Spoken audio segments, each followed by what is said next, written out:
they can use this as a very good flex.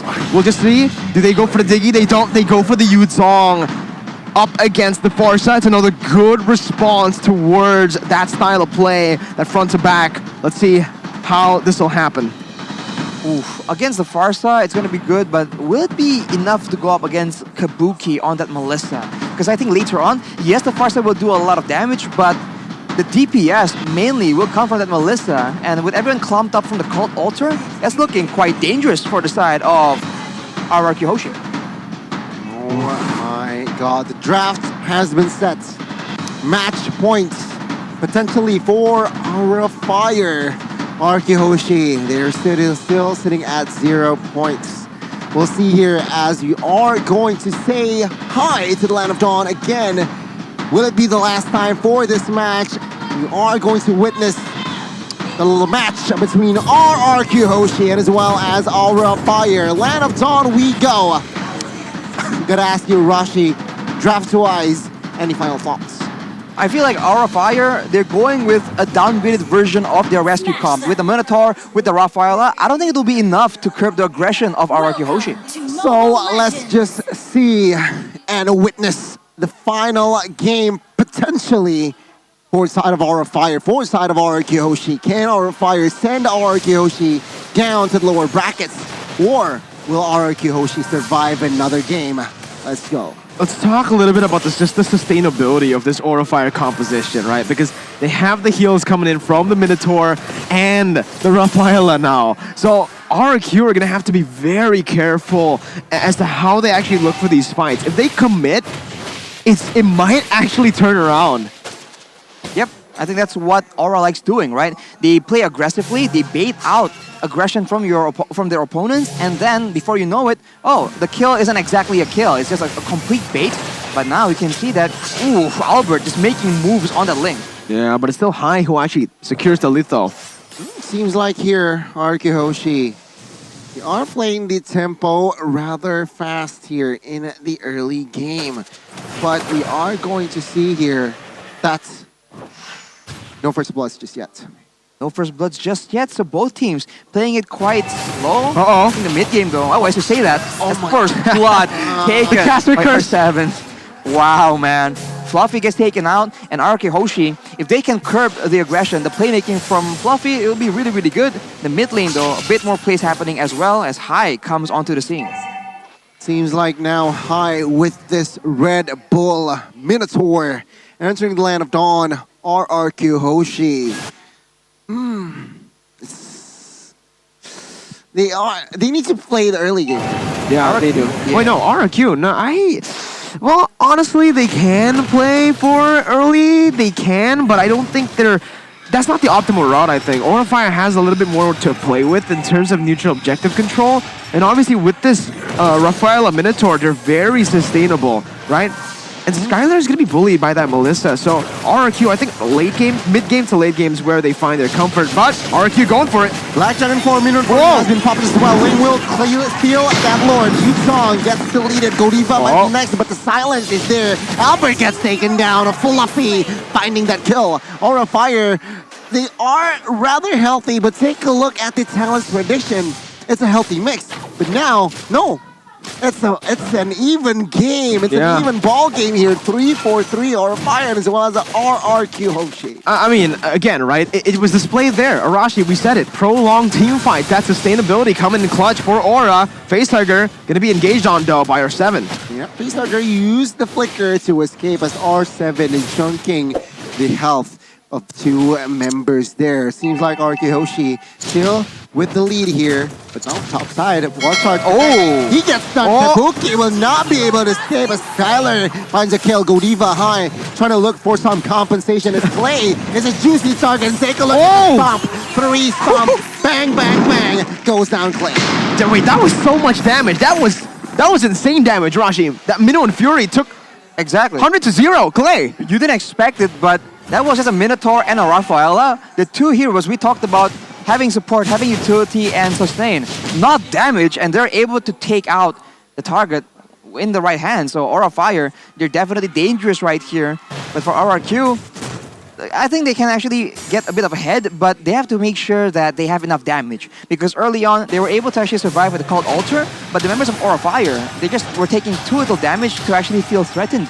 So in the mid game, after a few items, I feel like RRQ Hoshi can step up the tempo unless they fall behind to the aggression from Aura Fire. 3v2 bot side, RRQ, they do not want business. And it seems like here, RRQ Hoshi, they are somehow holding their ground very, very well. Yeah, it's... for RRQ, I'm really trying to dissect this draft once again, right? They can play towards the late game, but they're going to have to, again, play it around Skylar. The fact is, currently, Aura have a lot of poke with that Feather Airstrike, and even here, look at that. Oh, we'll pick up the loader once again.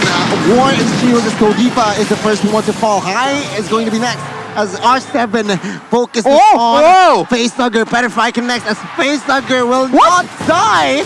Kabuki with the save as Skylar with the Nibiru Bastion will not find a kill. Fluffy trying to distract the members from the side of RRQ Hoshi, but it will be RRQ Hoshi winning the trace with that objective take. Definitely not good for Aura Fire now. They're starting to really struggle in this early game. And up against a Beatrix is not what you want to see. Skylar has 3 kills in his pocket and now a BOD as well. In the 5th minute of the game, that's a very fast BOD build for Skylar. He's also 2 levels ahead of Kabuki. Remember what he was able to do while behind in game 2. Currently, this is a very scary Beatrix. 3-0 in the early game. Definitely not the ideal situation for Aura Fire. They have tools available to zone him away though. They can use Fluffy, they can use Facehugger, and to a degree, the Minotaur from High can also be a zoning tool. But of course, it all depends on how RRQ Hoshi position, and right now, High makes a play. 4v1 again. Fluffy was the only casualty, a very well set up play by RRQ Hoshi. Again, now perhaps they are looking top side here. Skylar chunking with that sniper. Feather Airstrike to somehow cancel Skylar's attack. Vin is there, and the first turret will fall, and it will fall for RRQ.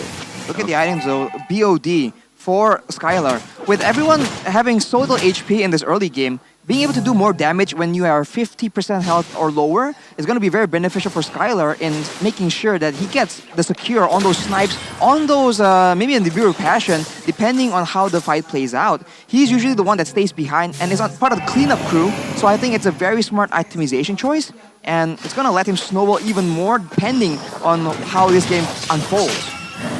Turtle fight. Black Dragon programs in pops. Minion Fury as well. Albert will claim the 3rd Lord. High not be able to mount anything. Facehugger with that Feather Airstrike. He needs to be careful. High, first one to fall here for the side of Aura Fire. RRQ Hoshi, 3,500 gold lead. Fluffy finding compensation, taking the tier 2 bot side. And RRQ just really stepping up the gas. Purple buff invade, and they seems like they might want the mid, but Aura Fire responds very well. Aura Fire needs to stop committing into these contests, man. Again, they're 4,000 gold behind. RRQ are going to be able to have a much better time in any of these neutral objective takes. So Aura, what they need to do right now is play slow. Grab the objectives in the side lane slowly but surely, just like you guys can grab the promotion on screen. grb.to/MPL for a 90% discount code. I would agree with that. If they can abuse the macro play, we did say that one of the big weaknesses for RRQ right now is the rotations. So if Aura Fire can out-rotate RRQ Hoshi, confuse them, and use the solo playmaking of maybe Fluffy or even, well, I guess mainly Fluffy in this composition, they can probably get an edge over RRQ Hoshi. But for now, on those neutral objectives, RRQ Hoshi will have a huge advantage with the Cult Altar. And we'll see here. It seems like RRQ Hoshi, they are still sieging the mid lane. And for now, Facehugger and Kabuki is having a tough time to somehow create a significance. Why? Because R7, that Youth Song with that Petrify is just a nuisance. Oh my god! Flicker watch on play on towards the Facehugger. He gets taken down. 7 seconds late. The back side. Goliva is target. He gets taken down. High. It might be next. Pops that skill to escape. Now, RRQ Hoshi. 6,000 gold lead Fluffy flanked looking for a counterplay. Oh, Is this no. the right play? Skylar zoning 2 members is fluffy. Is a little bit too sustainable to be taken down. Skylar? RRQ Hoshi, though, they will not be distracted to their main agenda, and that will be perhaps the Lord. Yeah, it's looking like a free lord, and that collapse was just absolutely beautiful. RRQ, you know they were waiting for the exact moment where Facetiger pops that feathered airstrike. A clean lord and a clean game from RRQ Hoshi, currently in game number 3. 7,000 gold lead for them. It's really difficult to see Aura Fire coming back in this game. It was a very decisive dive towards Facehugger, and before you know it, I even kind of missed it, and when I just noticed he was getting dove on, he is gone. So everyone on RRQ Hoshi's Oh my on God. the same page, and look at that burst, man. The snowball from Skylar, nothing to sneeze about. You can see here, seems like RRQ Hoshi, 7.7 thousand gold leader. Mirko. Yeah, with this gold lead again, they have a Beatrix, and when you have a Beatrix who's this ahead currently, you can just go for the sieges like this with the Renner out of turret range, and they're using this so well. My God, Skylar almost gets taken down, and Vin is going to be looking for the re-engage here. Well, touch connect onto his high. No follow-up damage just yet as RRQ Hoshi looks for a re-engage. Fluffy might be next, but with the help of Rafaela, he actually saves. Minotary here next on four, but no clear damage as well. Oh! But take a look at the sniper connecting on towards Kabuki. Baser number 1 here, top side. Looks for a collapse. Not just yet, but there you go, RRQ Hoshi claiming the first base turret. RRQ Hoshi still sieging his Aura Fire. Slowly but surely, they are behind on deficit here. 10,000 gold lead. Once again, RRQ Hoshi still very strong. Oh, he went in. Whoa, oh my God. For restyling, flexing on that link. That was just an ego dive, right? That was for the crowd. That was an entertainment thing. Albert had no intentions to kill. He just 100% intention to style. That is so unnecessary. He has the Berserker's Fury and Endless Battle as well, so the burst damage is very much solid from Albert. And so for Aura Fire, we see that Facehugger, he goes for more damage here with a Clock of Destiny and Latin Truncheon. The mana scaling will help him out doing more burst damage, but without any defensive options, it might be too difficult. We did see how easily he got taken out earlier, so that's a bit of a concern. And for Skylar, he has the Haas Claws as well, so unless there's a big amount of burst damage, he needs to be assassinated, and because he will also sustain any kind of damage right now.